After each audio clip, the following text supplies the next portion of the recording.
Buenas, hoy vamos a darle continuidad a los posts sobre Transact SQL. Como ya habíamos hablado, como se habla más abajo en el post, Transact SQL es un lenguaje para realizar manipulación sobre las bases de datos, incluir registros, modificar registros y lo que más se acostumbra, la consulta de registros para poder extraer información de estas bases de datos. Habíamos instalado en la vez anterior phpMyAdmin y MySQL Workbench. Yo monté una base de datos de un proyecto viejo que tenía guardado con una data de prueba, y como ven, phpMyAdmin es un sistema que nos va a permitir ver cuáles son las bases de datos que tenemos disponibles, con cuáles tablas, dentro de las tablas cuáles son las columnas, esta información ayuda a exportar, importar. Es un manejador de la base de datos bastante completo a través de la web, pero realmente lo que vamos a utilizar ahorita va a ser MySQL Workbench.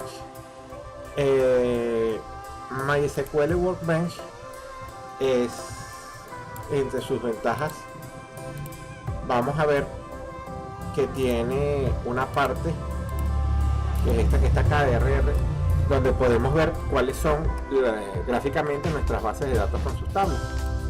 Okay. Este es un proyecto un poco grande, vamos a ponerlos en contexto. Esto es una base de datos para lo que era un pequeño sistema administrativo de los condominios, que permitía generar los recibos, introducir los gastos, llevar los registros contables, una pequeña nómina, y llevaba algo de los intereses del Banco Central para cálculos, y bueno, básicamente lo que se hace en un condominio. Como la cantidad de tablas que aquí se maneja por todo lo que se hizo es muy grande, voy a tomar algunas para hacer las pruebas.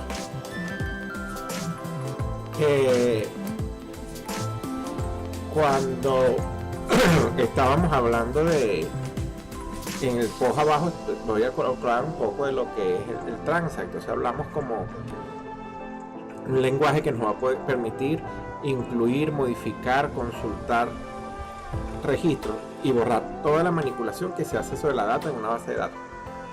Por ejemplo, si yo tomo una de las tablas, que en este caso sería la de asientos contables, y le hago un select asterisco from, como habíamos hablado, me estoy trayendo todos los registros que hay en la tabla. También habíamos hablado de que se pueden hacer condicionales para ir filtrando esta información. Si yo pongo, por ejemplo, una condicional web y pongo cuenta contable,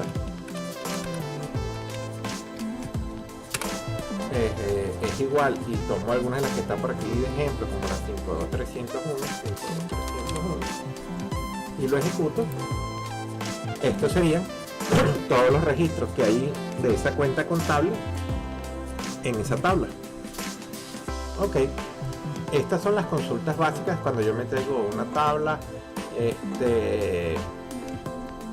Si yo no quiero traerme todos los registros, yo pudiera traerme el detalle, el debe y el average, que son las columnas básicas de la parte contable. Okay. Y así evito traerme, en un caso, información que no fuera necesaria. En el post escrito, no sé si esto se entiende bien, pero la importancia de filtrar las consultas es muy grande. Cuando yo hago un select asterisco y tengo una tabla que pueda tener miles de registros, millones de registros y varias docenas de columnas, y yo voy a hacer un select asterisco constantemente de todo esto, el barrido de información que hago es tan grande que la cantidad de memoria que necesito comienza a saturar, y se comienza a volver poco viable un sistema que está haciendo una consulta así constantemente. Cuando yo comienzo a filtrar, en todo caso seleccionar las columnas que voy a utilizar y posteriormente decir que tienen que cumplir con alguna condicional, comienzo a reducir la cantidad de registros y de columnas que me tengo que traer. Mientras más específico sea en la cantidad de columnas que no voy a necesitar y las condiciones que haga, me comiencen a traer justo la información que más necesito o la que realmente necesito, estas consultas van a ser mucho más rápidas, y la información que voy a tener que subir a la memoria es más pequeña y va a permitir que la manipulación que haga después sobre esta información que traje sea mucho más rápido.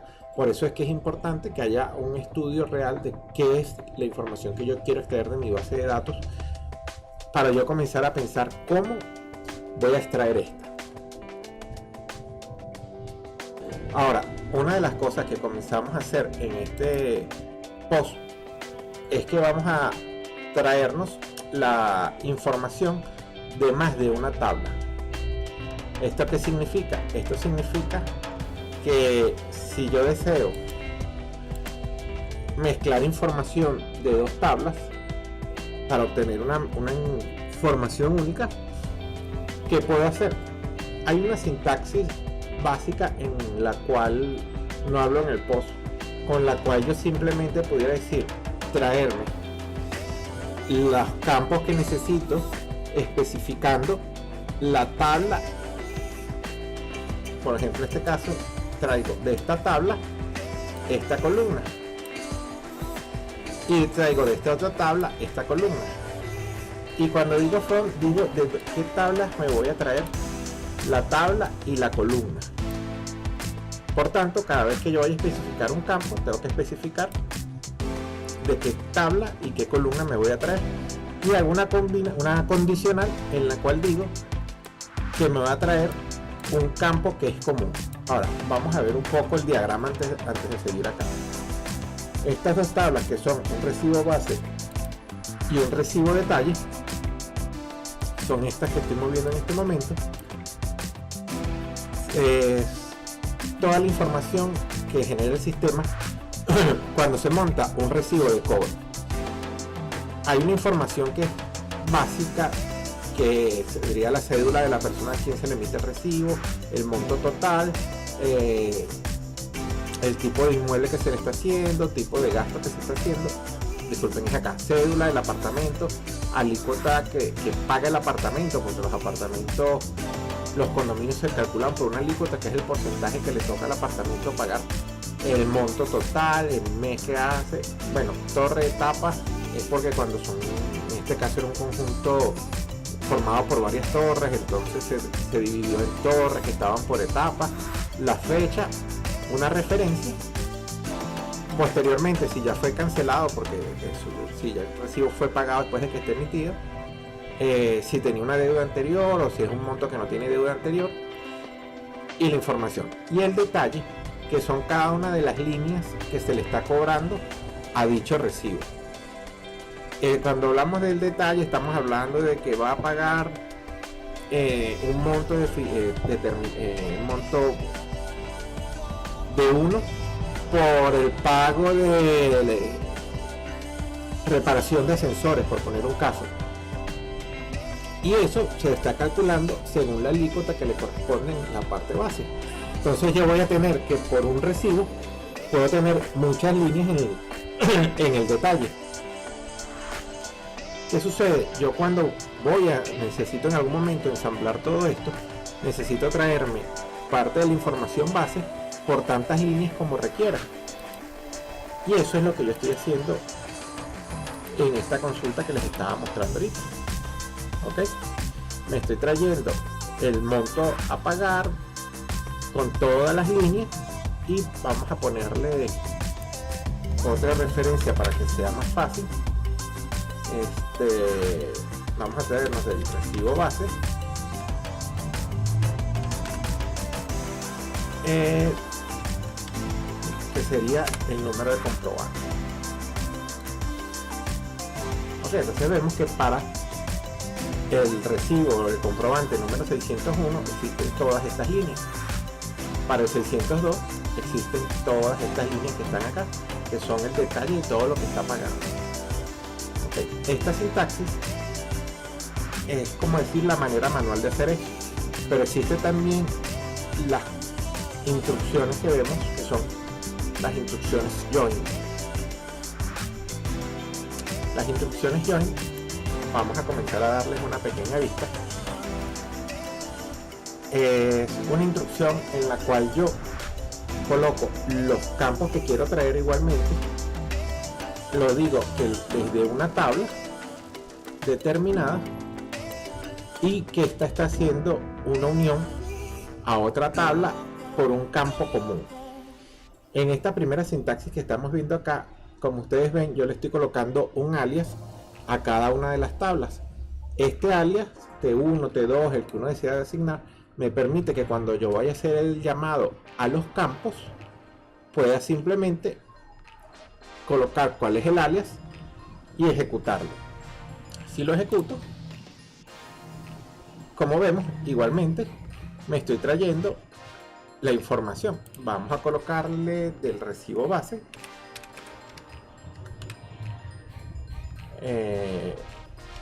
la referencia base. Lo ejecutamos y como ven, otra vez tenemos que del 601 nos estamos trayendo toda esta información, del 602 todas estas líneas. ¿Cuál es la ventaja de hacer esto? Vamos a ver toda la sintaxis que tuvimos que utilizar acá, todo el largo de sintaxis que tuvimos que hacer para hacer esto, y todo cómo resumimos la sintaxis utilizando inner join. Esto a la hora de corregir un error a nivel de una consulta ayuda por la siguiente razón.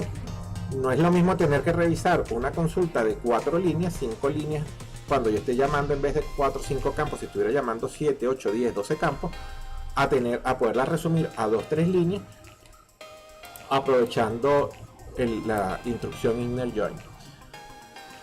Ahora, inner join tiene otro tipo de sintaxis, como esta que está abajo, en la cual igualmente voy a colocar cuáles son las columnas sin especificar a qué tabla.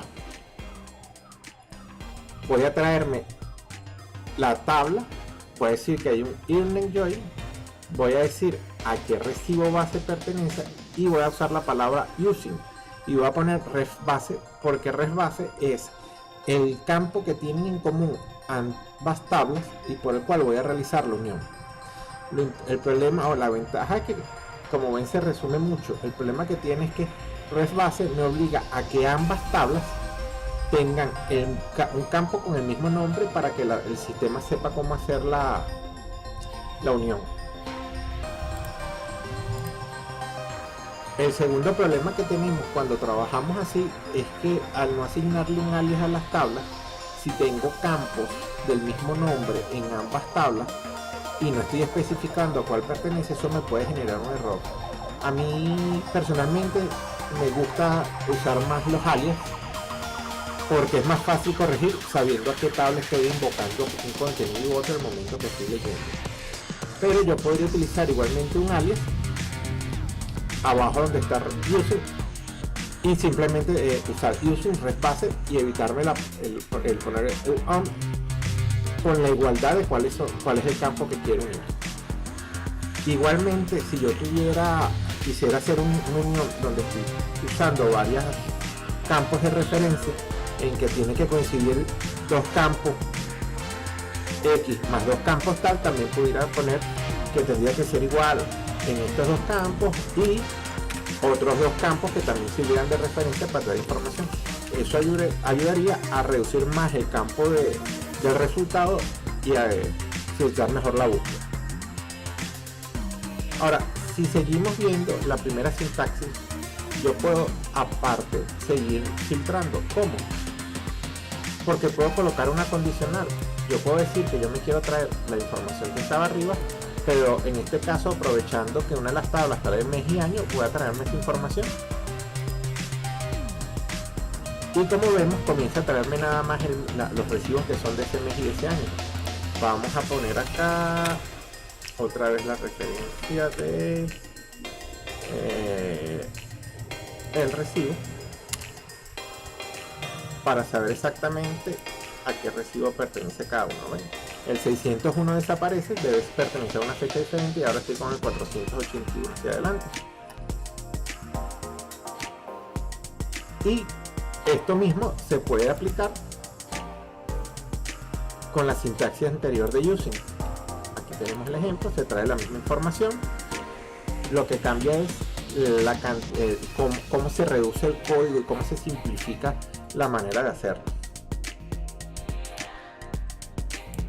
Vamos a ver ahora otra parte de la base de datos. vamos a ver estas dos tablas que son los comprobantes. La diferencia que hay acá es sutil, pero es importante.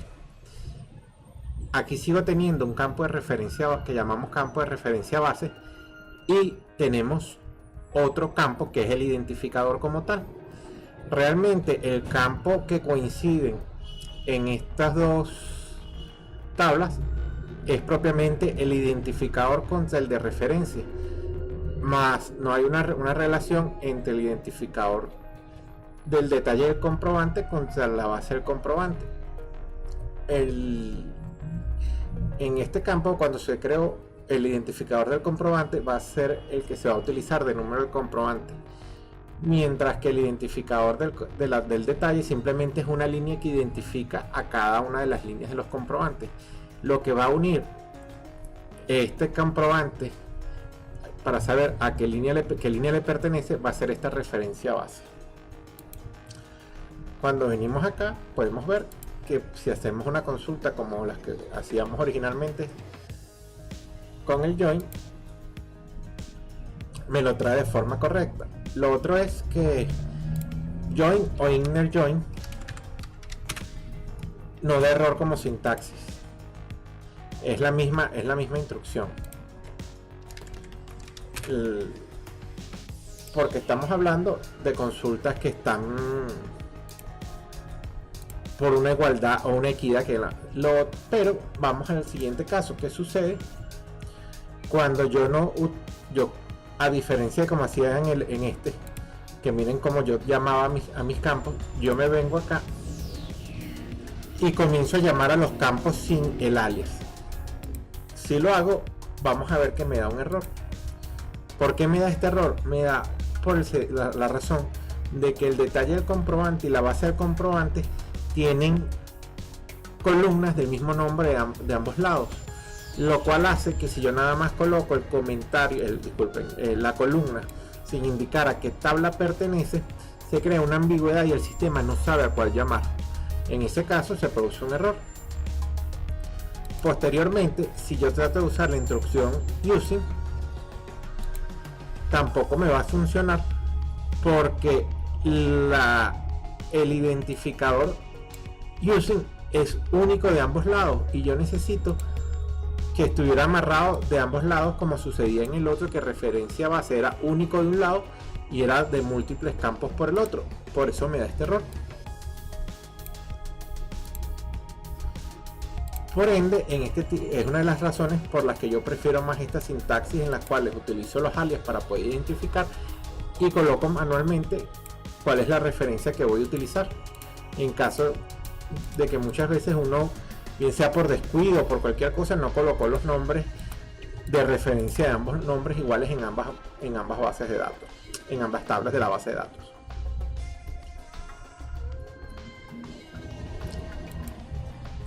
Y el ejemplo a seguir ahora, si nos vamos al código al gráfico, vamos a comenzar a unir los comprobantes con los asientos contables. ¿Por qué?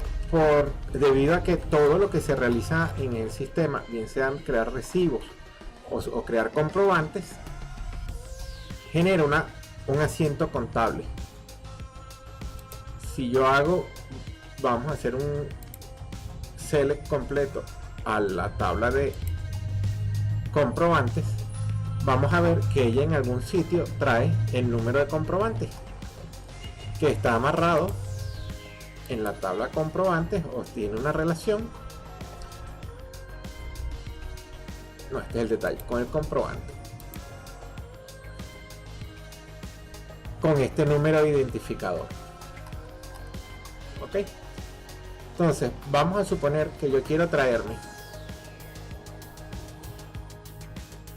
todos los campos, vamos a hacerlo como que coinciden entre la tabla del comprobante y el asiento contable, donde el número del comprobante es igual al identificador, y me traería algo como esto. Pero ¿qué sucede si yo no quiero los que son iguales? ¿Qué sucede si yo quiero aquellos en que no hay coincidencia? Yo puedo simplemente colocar diferente de, y voy a comenzar a traerme aquellos en que no hay coincidencia. Por esto también existe lo que se llama right join y left join. ¿Qué sucede? Yo con right y left join puedo traerme aquellos campos donde hay coincidencia y aquellos donde no hay coincidencia, bien sea de una tabla o de la otra. ¿Cómo? Igualmente coloco las tablas, coloco en sus alias los campos que me quiero traer y coloco right join en vez de inner join. Esto me va a decir que yo me voy a traer los campos no coincidentes del lado derecho y voy a decir que igualmente esas tablas están unidas por este por este campo. Vamos a quitar esta parte de acá por el momento. Lo ejecutamos y miren cómo sale. Estos campos nulos son aquellos, son porque son registros en que este identificador no existe porque no son coincidentes en una de las tablas. Si yo cambio right y utilizo left, voy a traérmelos del otro lado, pero vamos a seguir con right. Yo también puedo usar un order by. El order by simplemente va a agarrar el número de la columna que yo quiero y lo va a ordenar por esa columna. En este momento vamos a agarrar la 7, que si no mal recuerdo es la del número de comprobante. Bueno, aquí no se puede apreciar porque todas comienzan en el 0, pero él lo trae y lo ordena por esta. Así como existe el right, existe este que es el left. El left va a traerme la información pero usando la otra columna. Okay, vamos a quitar este condicional un momento y vamos a traernos la información como vendría utilizando el comando puro. Ok, si vemos, miren, estoy trayendo la misma información, pero miren que ahora las coincidencias son diferentes porque me estoy trayendo las del lado izquierdo y todo comprobante tiene un asiento contable, más no todo asiento contable tiene un comprobante. Esto se debe a que hay asientos contables que no son hechos por comprobante, sino que son hechos automáticamente cuando se corre algún proceso o por otras funciones del sistema. Aquí voy a poner, para que se vea un poco diferente, que la columna debe ser diferente de 0 y que lo ordene por la número 7. Como vemos, todas las líneas donde el deber igual a 0 comienzan a desaparecer y me traen los comprobantes ordenados por número de comprobantes, y voy a tener que todas las líneas de asientos pertenecientes a cada uno de los comprobantes donde se cumpla esta función del right join, pero que esté ordenada. Vamos a probar ahora con este que está acá. Este último ejemplo que tengo acá. Este último me va a traer el left join de lo que hemos venido trabajando, donde tengamos una cuenta contable en específico. Vamos a traerlo. Y estoy viendo que me estoy trayendo ordenado por número de comprobantes todas lo que afectó esa cuenta contable. Vamos a cambiarlo y vamos a ponerle right.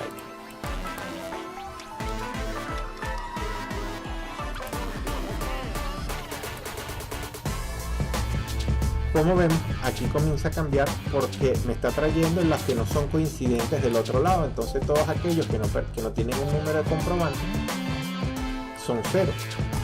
Todos estos que son 0, que no tienen número de comprobante, fue porque fueron hechos asientos contables que fueron hechos no por un comprobante contable, o sea, no por un asiento, por un formato de asiento contable, sino, por ejemplo, el sistema tiene un proceso de generar los recibos automáticos.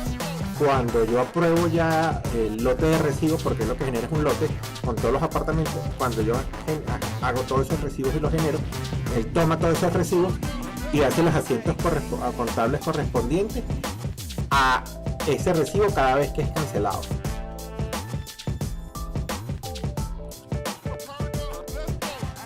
Ok, vamos a... bueno, claro, cuando genero todo el lote de recibo también debe generar un asiento contable por cada recibo para crear en las cuentas de deuda del libro contable. Debe generar la deuda que tienen los apartamentos para que posteriormente, cuando se haga el pago de cada recibo, yo los haga la contraposición de las cuentas contables de deuda y las pase a las cuentas contables de pagados, que son ya